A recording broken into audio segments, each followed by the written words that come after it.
it an anomaly that we're bringing in refugees when we've got homeless people in our country? I don't think it is an anomaly. I think that we do have an international responsibility to do more for refugees, and we know that in lots of parts of New Zealand, organisations have put their hand up and have said we will help settle refugees when they come here. So it shouldn't be a case of, we'll just make sure that every New Zealander's got a home and then we'll look at our international responsibilities. We are a country that can do more than one thing at a time. What the government has to get its head around is that we haven't got enough houses and they should start building them. Let's look at immigration, because that is another thing that polarises people. It's always been a polarising issue, actually. So I think immigration is different than refugees. Refugees are people that have been displaced from their own home and have got nowhere to live. And I think that's the area that we should play our part internationally, and we're not doing that at the moment.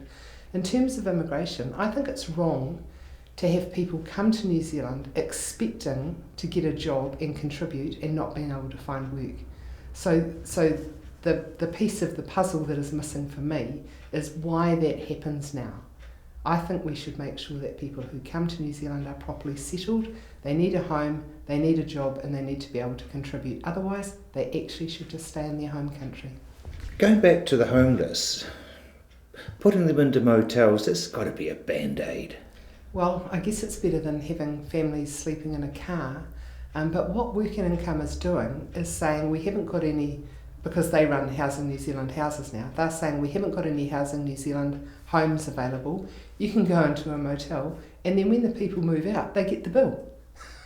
So that is ridiculous. I mean, people on a benefit cannot afford to stay in a motel for a night, let alone a week or two. It's ridiculous, leaving people in debt because the government hasn't stepped up to the mark and provided housing. But a lot of people think that the government is paying the motel bill. Well, they might think that, but they're wrong. The Minister has confirmed in Parliament that the people who are staying in the motel will be getting the bill and having to pay for it. And obviously, if they haven't got the money, it'll just start getting taken out of their benefit. This is nonsense. I mean, I am sure that if we worked properly with community organisations and other, perhaps local authorities, city councils, as we have in Christchurch, a very socially responsible city council, I'm sure that we could get this problem fixed. But in the end, the government has to stop arguing about whether it's a housing crisis or not and start building houses.